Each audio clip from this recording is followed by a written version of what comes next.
My presentation today called is a one-click Sitecore deployments to Kubernetes, and actually I prepared this topic because for almost 2 last years I was working a lot of with DevOps activities, doing a lot of DevOps activities, and I had an experience to deploy at least 5 or even 6 like Kubernetes core environments, and every time it takes a lot of time to prepare the deployments. And finally, I was able to invest some time to prepare some let's say tools. I don't know how to call it exactly, but this is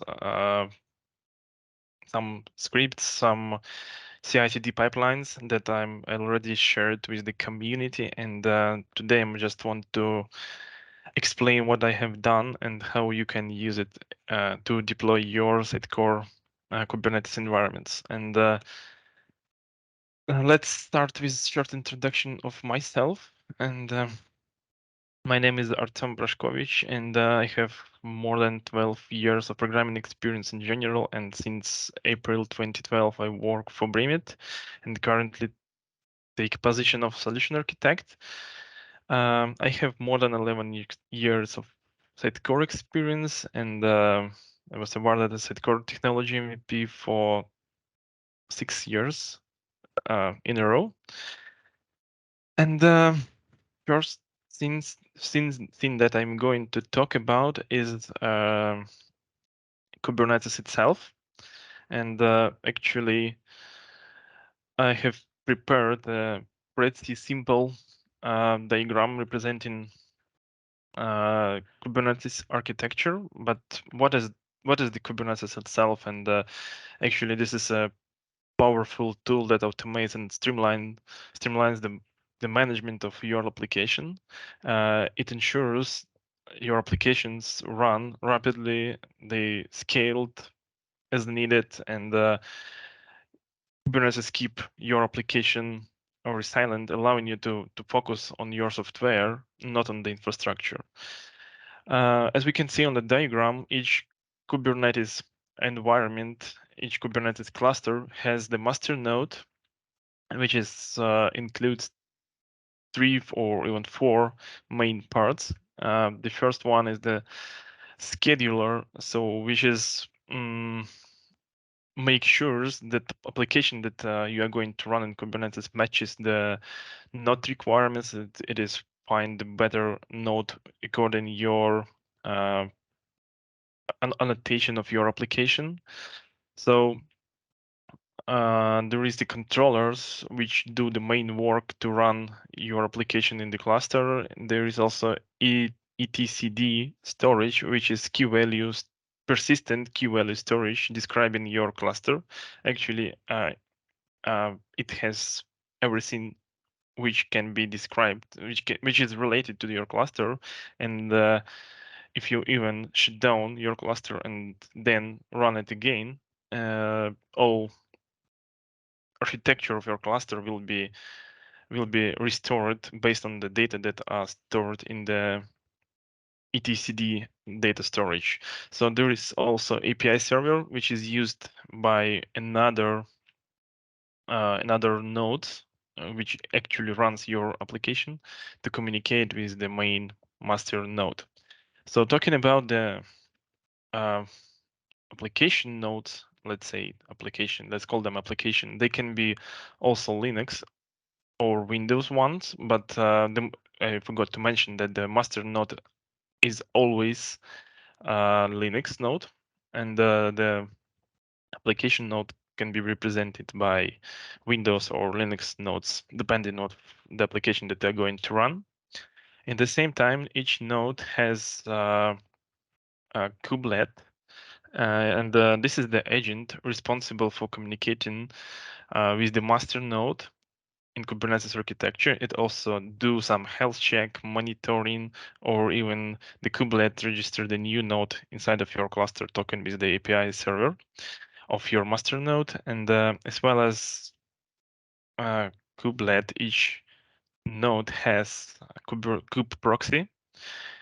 And the kube proxy represent your, so actually it is serves as a network part, so that serves to communicate between different nodes, and so that combine and it build like a network of your application.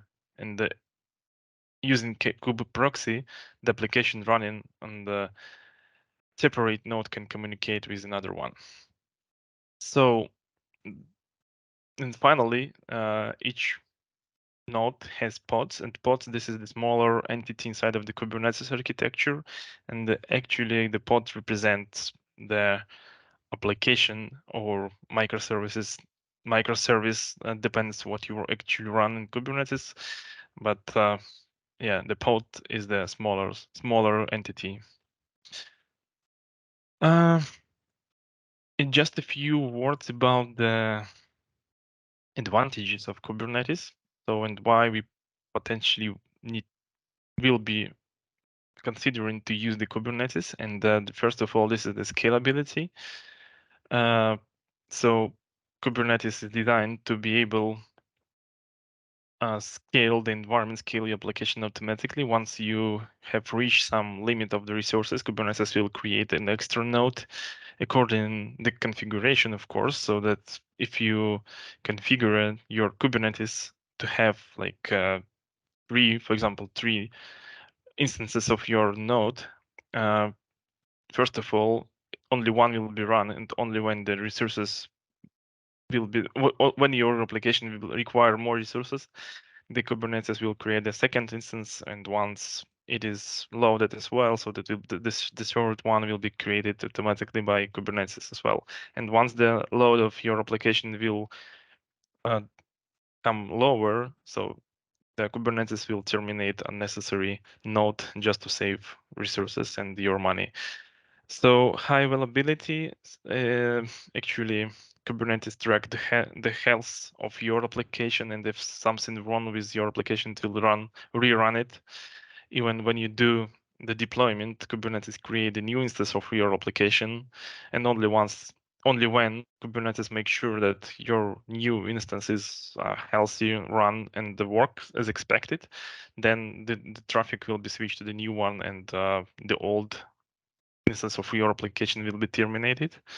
So portability also means that you can easily move your application between the different environments. Once you run the same image, we can kind of make sure that we can be sure that your application will be also run in the same way and on another environment. So actually, you just need to push your image to different environments. You can expect they work the same. So resource efficiency. So this again pretty close related to the scalability point. So because you only pay for the resources that you use, and if you don't use the second node that you just configured for your application, you will not pay for that. So you will only pay for number of resources that you use in the same moment, in some moment. So it is providing pretty good rolling updates and a restore of the previous deployment. So you can just in a few clicks, you can roll out your previous deployment in case of any issues come up with the new one. So again, the Kubernetes build based on the declarative configuration. You just describe what you want to reach, and Kubernetes do everything else to reach your application to the desired state. So, and the last point is developer productivity, which means that developer does not think about the infrastructure and the deployments, so they do their work, and the deployment happens automatically. But this is something that not 100% works the same. So sometimes in that way, so sometimes developers need to figure out what's wrong with the Kubernetes, and then it is become like more difficult than we want. Okay, and the good news that Sitecore supports deployments the Kubernetes. I don't remember exactly when it was announced the first time, but something like almost 2 years we can officially deploy Sitecore to the Kubernetes, because before Sitecore provided their own images that we can push to the Kubernetes. The community was built their own, and that was less stable from my point of view, because the images was built by anyone. But now Sitecore provides the official images that we can run, and it works good from my point of view again. And so Sitecore also provides the guide how you can deploy your application to Kubernetes, and this is like quite long instruction that you have to go step by step, setting some secrets manually in the text files. You need to execute different commands. You have to run a few scripts just to prepare, for example, the license, or generate some certificates for your environment. So that all takes a lot of time. So if you will deploy Sitecore to Kubernetes the first time, it even can take days, not even hours. So, and once you done all that steps, you will get the architecture which is represented on the current screen, on the current diagram. And we can see that we have the Azure Kubernetes Services cluster again. So all my presentation based on the AKS, which is the Azure service, Azure Kubernetes service. Once it is the main Kubernetes provider, which is supported by Sitecore. But again, so you can run Sitecore in any Kubernetes clusters provided by Amazon or Google, so that they all works similar. So this is the again advantage of the Kubernetes. Then you are not really depends the provider. Okay, and by default you will have only three. Again, we talk about the XM1 topology, not about the XP. So we have only 3 pods again, or roles. This is identity, this is content delivery, and CM servers running in Kubernetes, which will work with external services like SQL database, Redis, and Solr. For the non-production environments, we also can run those 3 services inside of our Kubernetes instance. It will work, and we usually do that. But for the production, you will be highly recommended to use the external services for these 3 resources, because first of all, you will be kind of safe in terms of persistent data. So if something goes wrong with your cluster, you will not lose your databases or etc. So then we have ingress controller, which is used as a proxy server, and all requests from outside which go to the cluster, are handled by ingress, and will be the request based on some rules, depending from which host name the request comes in to the ingress, and based on that, it will be redirected to corresponding pod or role or server, doesn't matter how to call it. So for example, if I am an editor, so I want to go to the CM server, and I will use the hostname calling like cm.myhostname.com, and I will be redirected to the CM server. If I'm just a site visitor, I expect to go to the CD in the current diagram, and so then I will be, based on the some rules, I will be redirected to the CD server. So in that diagram, you also can see that by default, we use Sitecore container registry, which is obviously the read-only. We cannot push any images to the Sitecore container registry. And once we are run on the Kubernetes and on the Azure architecture, so we use the Azure Active Directory to be able to connect to the Kubernetes cluster from our console. So the same approach I used when we just run some CI/CD pipelines. We also log into the Kubernetes services through some Active Directory, and then we can communicate with our cluster and do some research, see logs and something like that. But by default, this diagram does not represent any rendering host.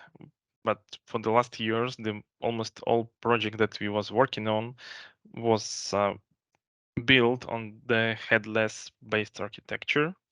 So which usually require to have the rendering host as a Node.js application. Doesn't matter is it Next.js or is it React or Vue.js, it doesn't matter. So we have to run somewhere our front-end application.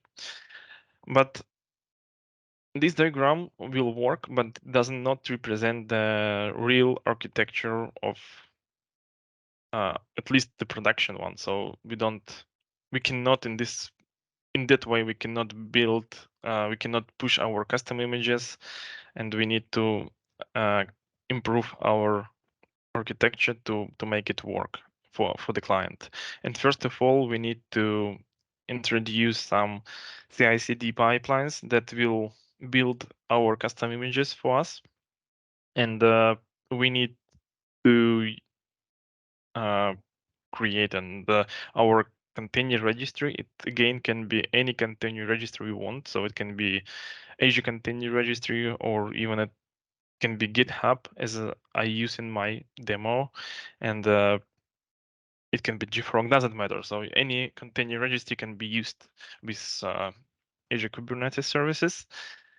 Then we need to add rendering host to our Kubernetes cluster, which will allow us to render our next or our front-end application. Or another option here, we also can use third-party services like Versal to run our front-end application, which will then communicate with CD server to reach data from Sitecore, to get data from Sitecore. But again, it will be all requests will be proxied by ingress.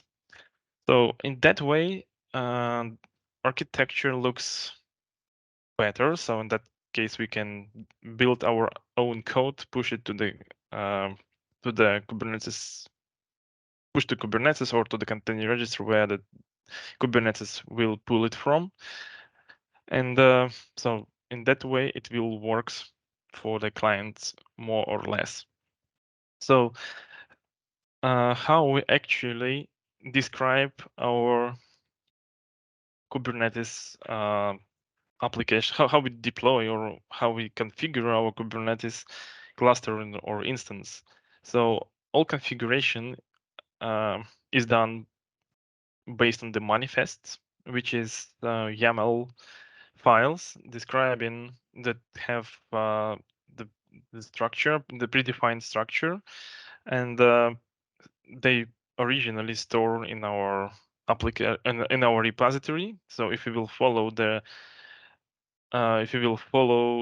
approach provided by Sitecore, we have to download the manifests files provided by Sitecore, and then we update it with our custom values, like set custom domains or host names, set secrets, and then we push our instance to Kubernetes. So finally, all values in that manifest files need to be set before you push it to the repository, or maybe another way how we can do that if you don't want to specify the values, because specify the values in our repository, we can use some tokens, and then in our CI/CD pipelines we can just replace it as a text But again, so this is the problem of the manifest, that you need to have a separate values for separate environments, but you store all this manifest in your repository, which kind of expected to set values on that stage when it's on your repository. So, and here the time to introduce the Helm, and which is the tool to help you define, install, and upgrade applications running in Kubernetes. And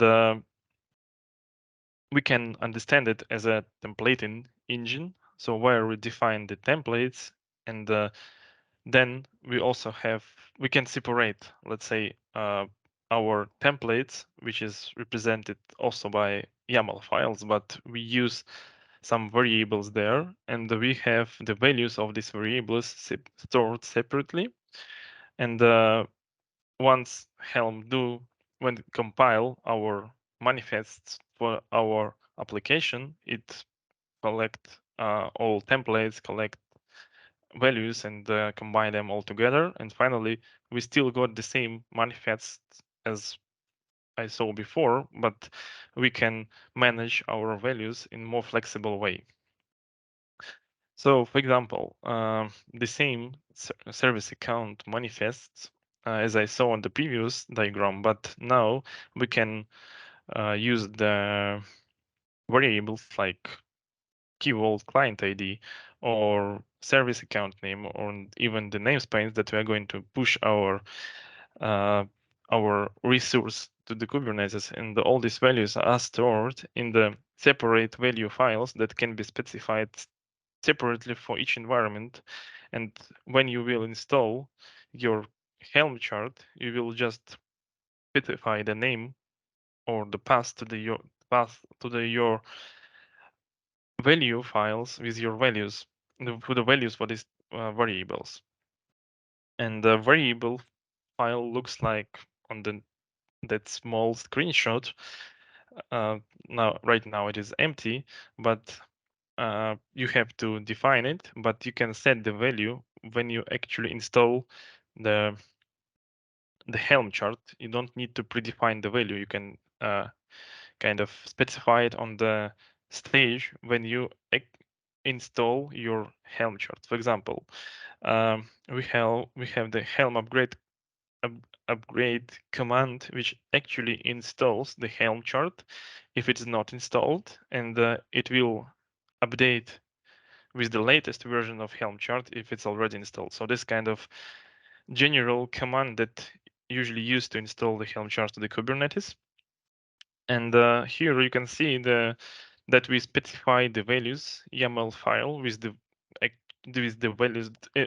Usually it has the values, like static values, that are not different from environment to environment, or can be defined once and don't. It usually always the same, has always the same values, and then we can specify the particular values that we want to update, or that we need to update when we just set up the Helm chart. For example, the client ID, and that example comes from one of the steps in our pipelines. So it is dynamic value which comes from. So first we install some client, then we reach the client ID, and only after that we can pass it to our Kubernetes instance. So it will become a bit clear on maybe on the demo. So let's go further. Just a few benefits of using Helm. It is reduce the complexity of deployments, but I think so. If we will look on the previous diagrams, it does not provide more. It provides more complexity, but finally it becomes easy. The deployments becomes like more reproducible, and results more clear. We only use one command to deploy our Kubernetes instance, we don't need to build like a huge pipelines to deploy our Sitecore instance. Just one command which push our application to the Kubernetes. Again, better scalability because you can specify different values of and configuration for your application just based on the some values in your values files. And you can again reuse the Helm charts across multiple environments, even it is different clients. You can use the same Helm chart to deploy Sitecore. You just need to push specify different images with your client specific code, but the Helm chart always the same. So we have, for example, Helm chart for Sitecore in the server, and it will be always the same chart. Only values for this chart will be changed, but the specification of the environment is the same, always the same. Okay, more streamlined CI/CD pipelines. Just again because of deployment becomes like pretty easy. Just one line of deployment of code that you need to run. Is each Helm chart when it is installed to the Kubernetes cluster has the own version and the own revision of deployment, and you can always roll back to the previous version of Helm chart, which will also bring your application to your previous version. So in case of any issues, you can easily roll back to the any of previous versions that was deployed before. At least latest 10 versions are stored. So you don't need to store your manifest in individual YAML files. So it is also the part of the Helm. So comparing the approach of deployments with Helm or without Helm, we can see that without Helm, we have all YAML files predefined, and we just update the YAML files on the before their deployment. As I said, on some CI/CD pipelines, we can override some tokens that we specify in our YAML files, which is usually looks like just a text replacement. So we read some YAML files, the text, find there some token, and replace it with the value that we want, which we define on the CI/CD pipeline, actually the CD pipelines. But again, so this is kind of hard-coded values and the hard-coded tokens that you are not actually can easily add or remove. So with Helm chart, first advantage that we can use the external Helm charts. So for example, when I wanted to add, for example, Solar to our Kubernetes cluster, I don't need to specify the YAML file for Solar as you will do in case of standard approach of deploy Kubernetes as provided by Sitecore. But again, Sitecore also provided the YAML file for Solar, but in case you want to use another Solar version, you want to use, I don't know, you want to change something, so you will have to write YAML files and then describe the application that you want to run yourself. But using the Helm, you can just refer another Helm chart, which is already provided by Solar itself, for example, or some community. And so that's it. You only need to set some values for your Solar and it will be run. So you don't need to describe something that is already described by another people, another developers and something like that. You just specify the values YAML file for each environment if they have different values, and of course they do. And then you using Helm, you just install the chart to the corresponding environment of your choice. And on the next diagram, actually, we can see how the real production environment looks like, and it looks a bit differently. And first of all,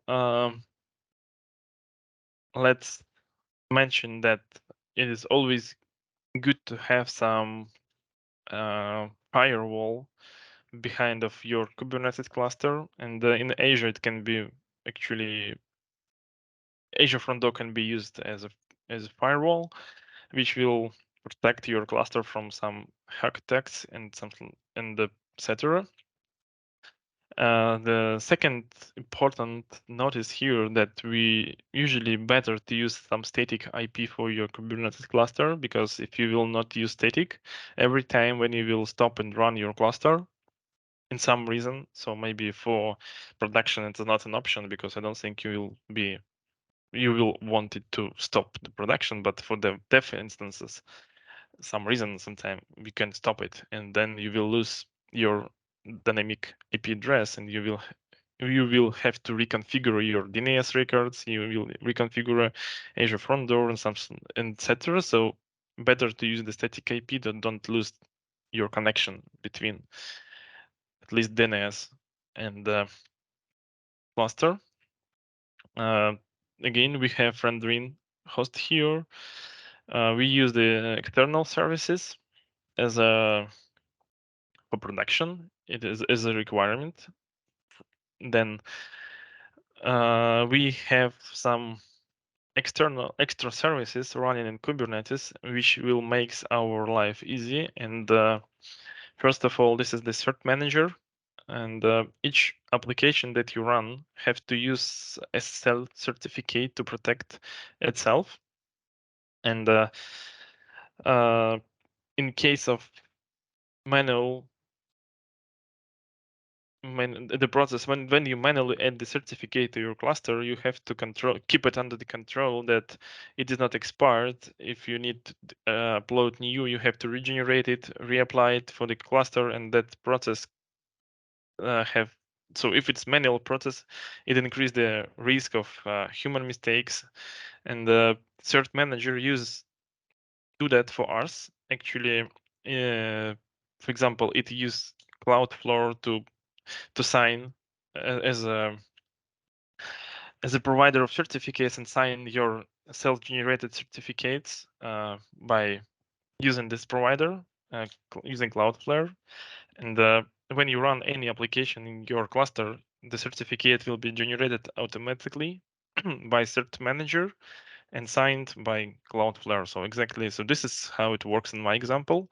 But the Cloudflare can be replaced with a number of another trusted providers that provides the host name, your host names, and manage your DNS at least.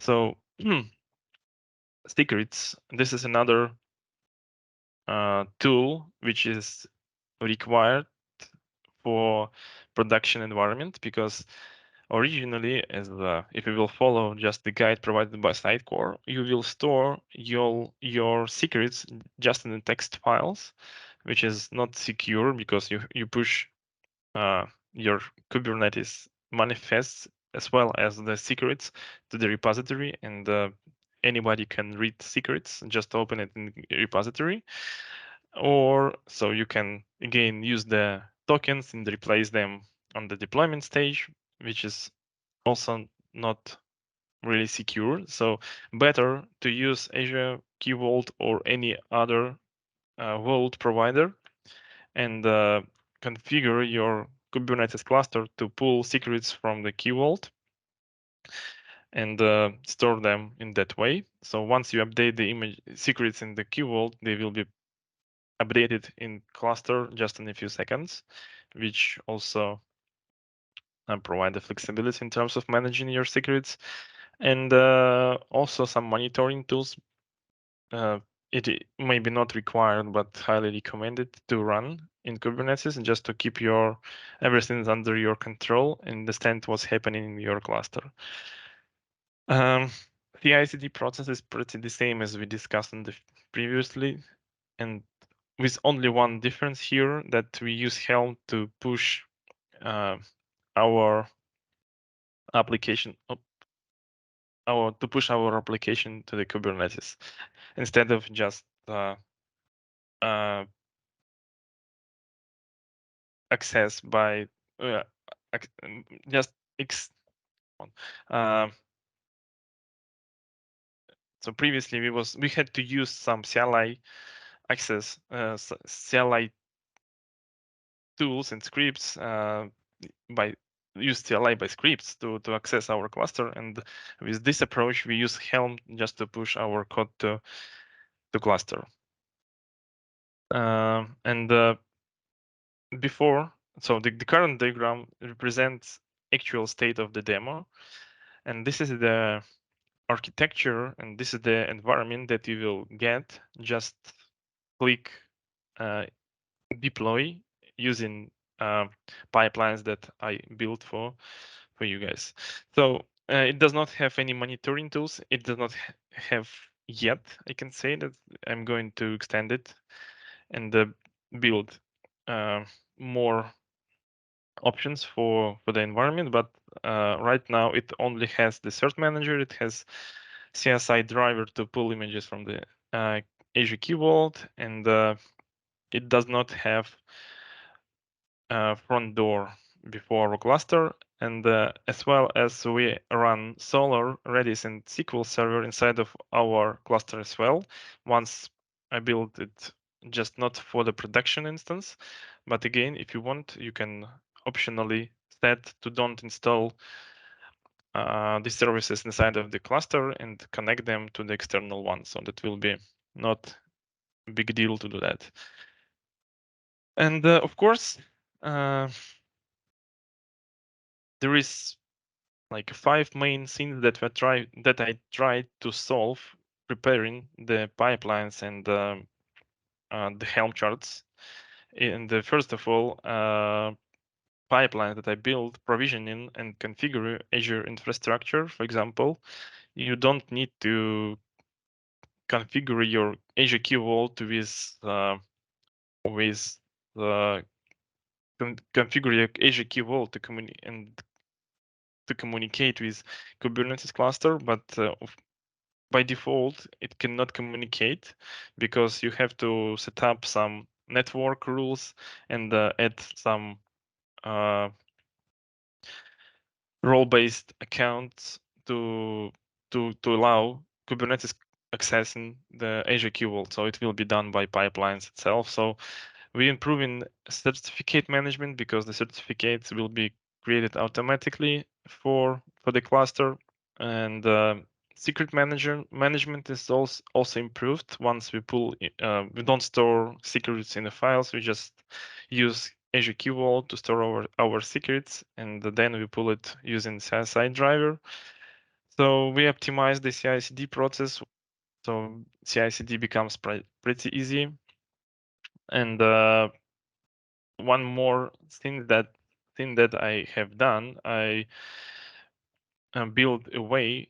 So I build a new image just to apply content serialization for Kubernetes instance. You don't need connect using Sitecore CLI to the Kubernetes cluster from somewhere just to run serialization as it was before in my experience. Now we have the separate job and separate image with the items that are pushed to the cluster and they are installed automatically. As well as it has the versioning and you can always roll back within the serialization as well. And as we know, I cannot and nobody can build some generic solution for each case. So of course we have some pre-requirements to make this solution work. And first of all, we need to have the Azure subscription and resource group created, where we are going to run our Sitecore instance. So we have to configure the service principal, Azure service principal, to allow our pipelines, which is run in GitHub, to communicate with Azure. So we need Azure Key Vault created. So we don't need to configure anything inside of the Key Vault, but we have to create it before we gonna run pipelines. And again, we need Azure Kubernetes cluster created with Windows node, which is required. So Sitecore can be run only on the Windows node. So then finally you will have two nodes. One, the Kubernetes, which is Linux node, which is master node, and used by cluster itself to manage all rest of the nodes. And the second node will should be Windows node, where we are going to run our application. So my pipelines built as a multi-stage, which means that using my pipelines, you can deploy your application to, in my example, it is 3 environments, which is dev, QA, or test and production.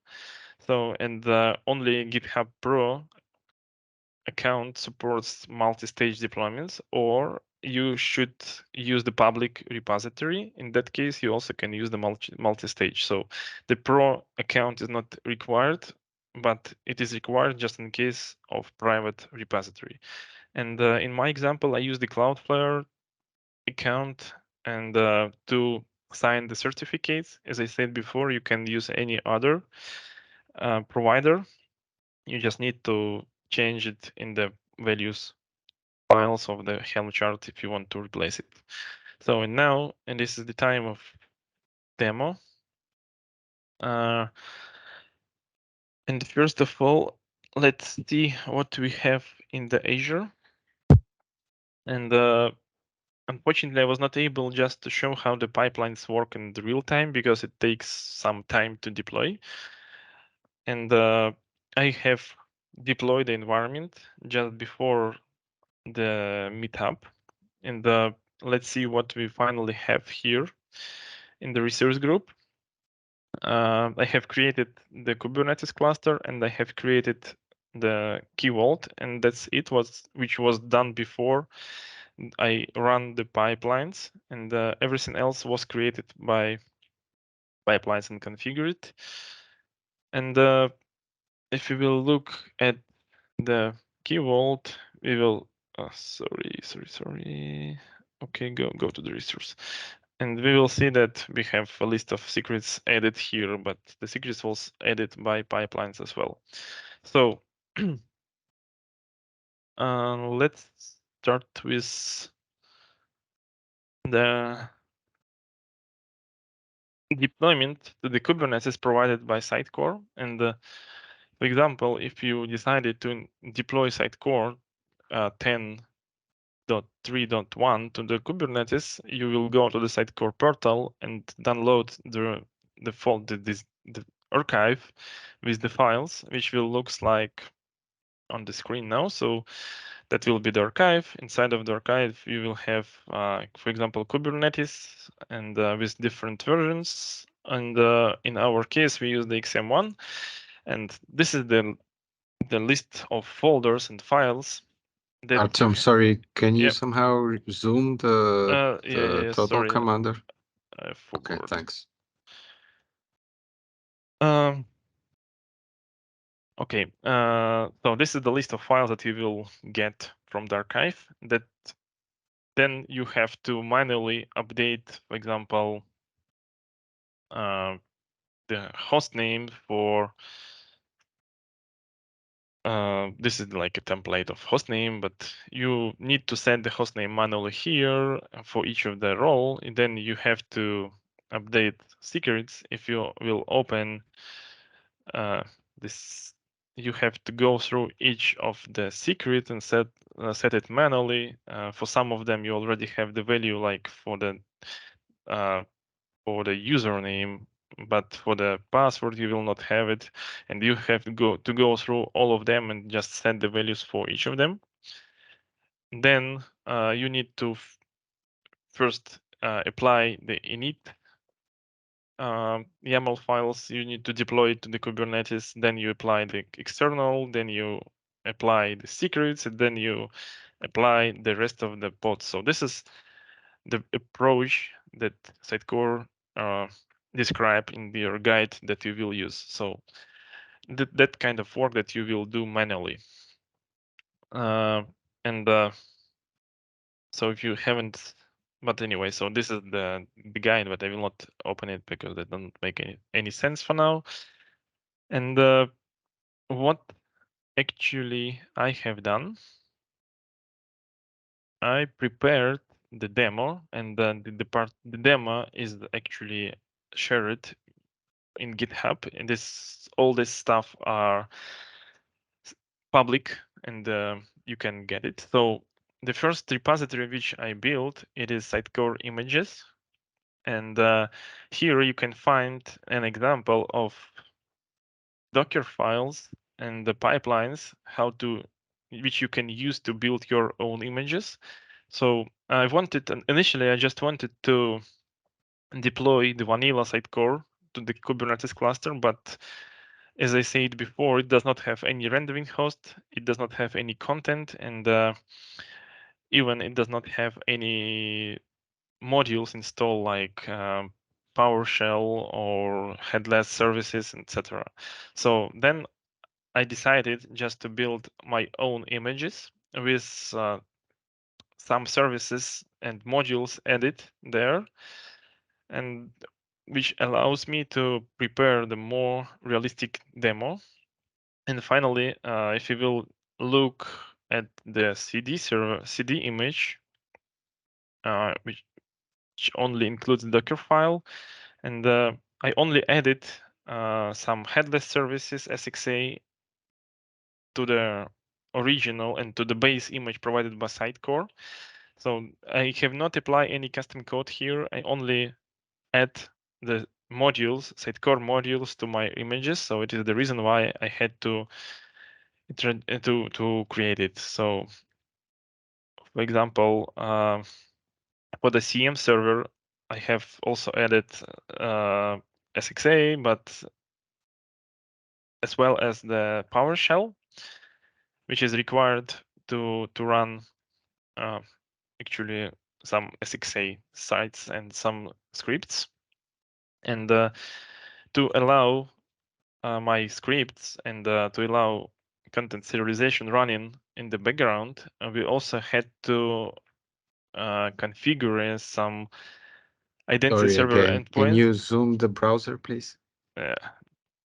Okay, thanks. That's just a big screen.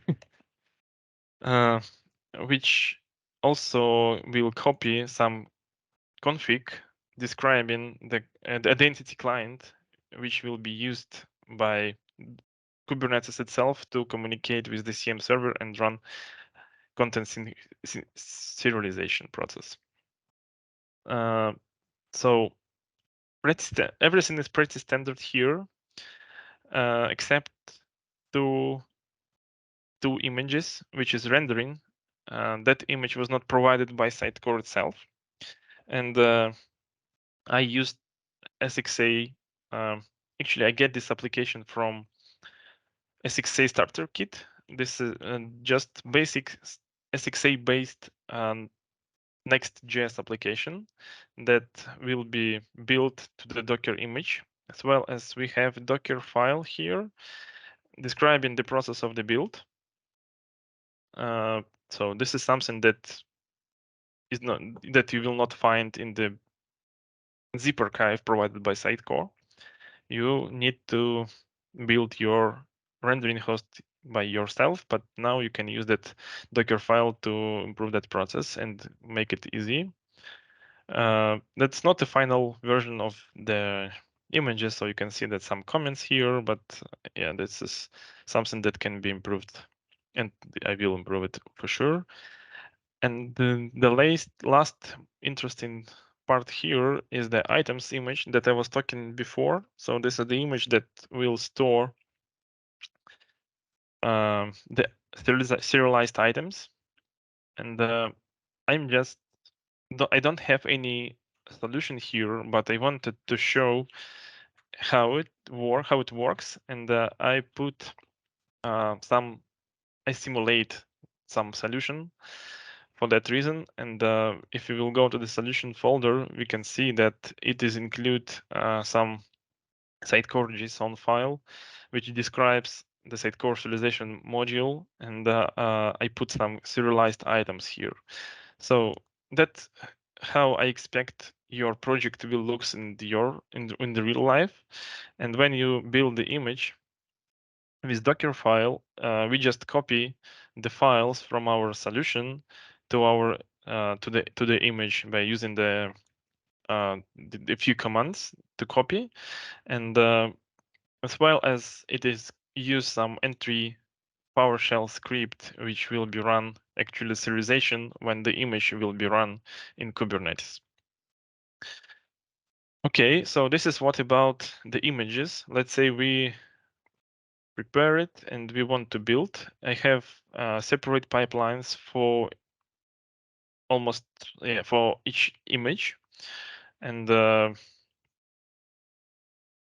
so if you will look at the pipelines itself, so they are configured to push. The pipelines will be run when we push something to the repository, and if you update our application, for example, the new image will be built. And pipeline is pretty easy, so we just do the Docker build based on the files that we have in the folder in our repository. So this is the part of the automation of image build, but it is not like a silver bullet, so that's pretty easy. Let's say we have prepared all our images. Now we want to deploy them.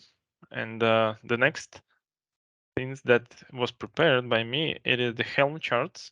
And again, we have a list of Helm chart here.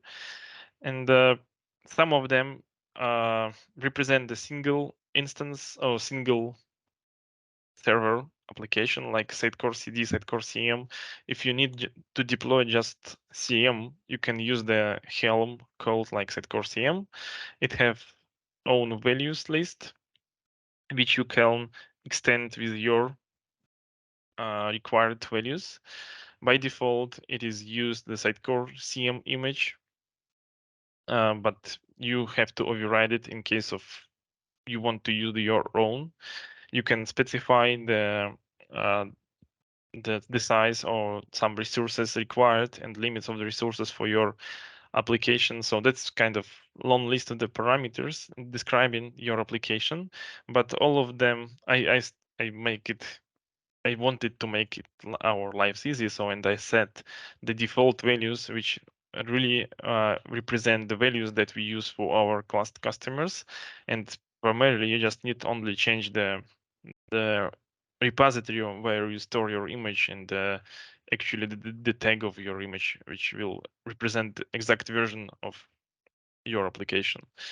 So as well as we have I have the cumulative Helm chart. Let's say the Sitecore XM1.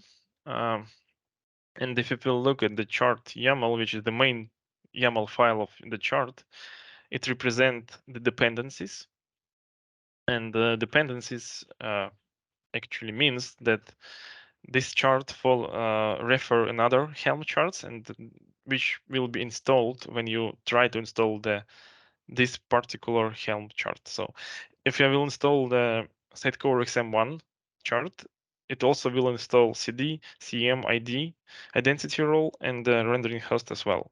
So if you don't need to install some of them, we can just add the condition, which is the part of the values, which we will look now. And we can have any number of value files, and the next value file that you will specify for the installation command will overwrite values in the previous one. So then we have the values file without any prefixes or postfix, which is usually have the base settings.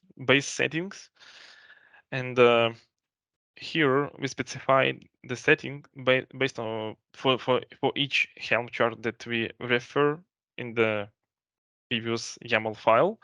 So in one place we can replace all settings for each Helm chart that we're going to install. So this is, as I said, base settings, and then I have let's say the values file for Sitecore 10.3, where I'm already refer my custom images for CDs, identity server, for the rendering. So, and I specify the host names here. And so if you remember, the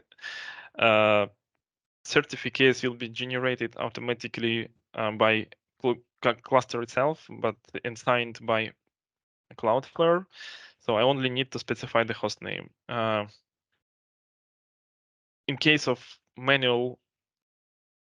In case you generate your certificate manually, you also need to specify the secret name where you store your certificate. But in that case, it is like only global secret, and the cert manager will do that for us. Actually, set up the corresponding secrets for corresponding hostname.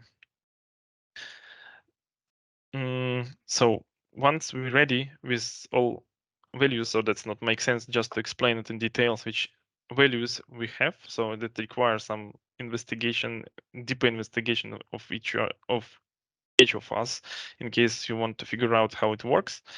But in general, we have two main, or actually four main Helm charts.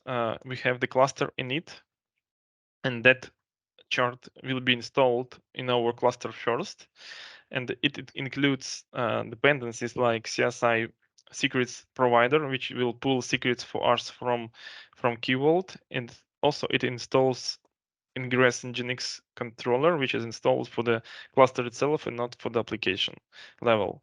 So as well as we specify some stuff to allow our cluster to communicate with Key Vault and actually pull secrets for us. So the next chart which will be installed is a cert manager, and it refers only one Helm chart called like cert manager, which is installed for us, and then we have a few extra resources added to configure a Helm chart, to configure a cert manager for us. And for example, in case I refer some third-party Helm chart and I want to configure it for my needs, I only override the values that it has, the values that Helm chart has with the values that I want, and so this is like value-based configuration of stuff that you are going to deploy to the Kubernetes.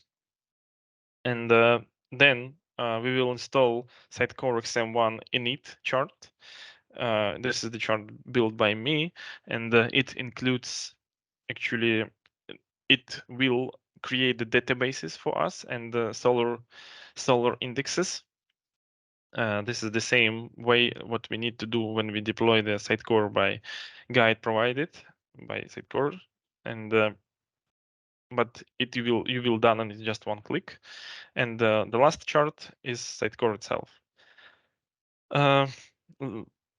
Let's go further because of time. So in the last repository that I want to come on. Images. This is DevOps, Sitecore DevOps repository, which includes only pipelines, two pipelines, which will deploy Sitecore for you. If you want to use it, so you actually can fork the repository, and you need to specify some variables, which is described in the README file.